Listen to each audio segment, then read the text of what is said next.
Hey guys, it's me again, Eric here at Mountaintop 9, and tonight I want to talk about a slasher film called Blood Harvest.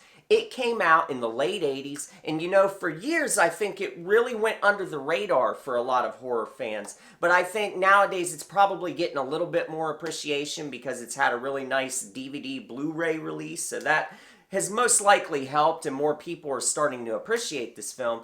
But it's a really good one. You know what I like about Blood Harvest in particular is it has a very rustic atmosphere. This is the type of slasher film that's actually shot out in the countryside.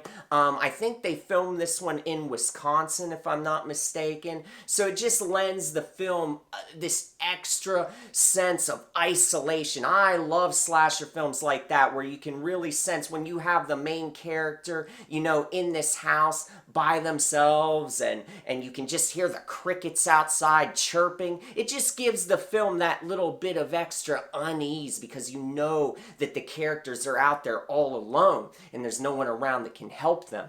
So anyway, what is Blood Harvest about? Well, long story short, it's about this college girl. She's this really fine looking young lady, let me tell you. She comes home from college, she's a regular gal about town. She goes off to her fancy college, but she decides to come home, to come back down home, settle down, eat some mashed potatoes and gravy with her fucking family.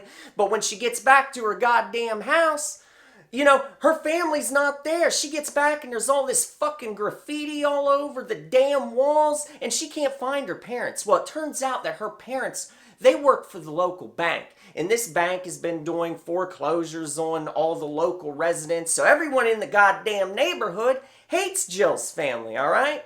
They want them driven right the fuck out of town. So anyway, Jill comes home and everything. She can't find her family. The only people creeping around her house are these two brothers. One of them is played by Tiny Tim. And let me tell you, he delivers a really off-kilter, weird performance in this film. I mean, sometimes he's really grating and his performance just really strikes this off-key chord and I just really get annoyed with him at times.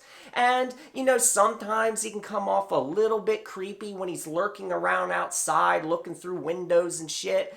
But as the movie progresses, you kind of see him and he kind of strikes a sympathetic chord with you too at the same time. So all in all, I think the Tiny Tim performance is pretty damn good.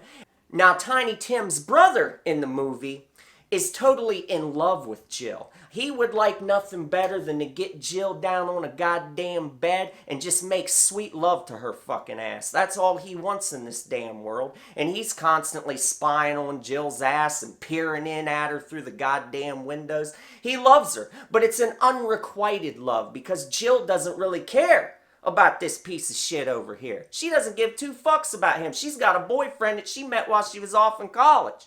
So that creates, some, character conflict in the movie. And all the while that this is going on, while Jill's here at this house out in the damn country all alone, there's this scary looking farmhouse out there. She's all by herself. These two brothers are creeping around the house. Well, while that's going on, we also have people getting killed. This is a slasher film after all. And how do they get killed in this movie? Well, I'll tell you what. Whoever's doing the killing in this movie, they like to take the victims, tie them upside down out in this farmhouse. And while these victims are tied upside down, squirming around for their life, trying to get away, the killer mercilessly slits their throat. And you see the blood just drain down. That's the one thing I want to tell you about Blood Harvest. This isn't one of those horror flicks where they do the throat slitting in this really cheap jack fashion, where they just cut the throat and barely any blood spills out.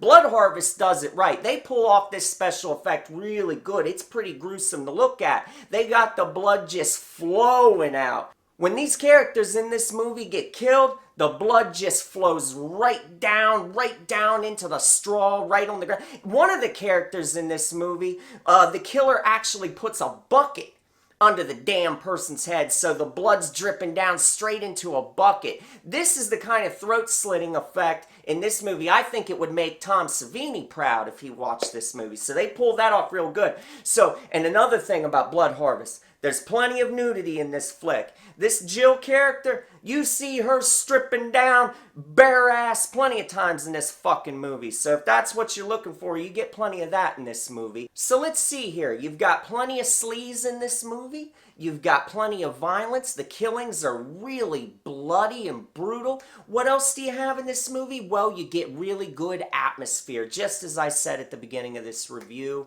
You know, this movie takes place out in the country. The character's in an old house, and then out in the yard there's this old barn. So it just creates this really uneasy, creepy atmosphere because you feel like this girl, she's really all alone out here. She's getting weird phone calls, weird sounds in the night. So it's just, I really like the feeling this movie gives you as far as the character being all alone. And, you know, just this, she's just constantly in peril throughout the runtime. Now, what is one thing I don't like about Blood Harvest? I'll tell you right now, this movie could have used a damn better score. It really could have. The score just isn't that good. It's just one of those scores where it's not bad, but it's not good either. It doesn't ram the atmosphere home. Man, this movie could have been a total home run if it had a really good score. Let me tell you that. If it had a really good synth score, some really uneasy, you know, notes, maybe a creepy melody playing at certain scenes, man, this movie could have been a home run because as it stands, it has so many good qualities. So yeah, definitely check out Blood Harvest. It's a fun slasher film. I hope you guys enjoyed this review, and guess what? I'll be seeing you again next time.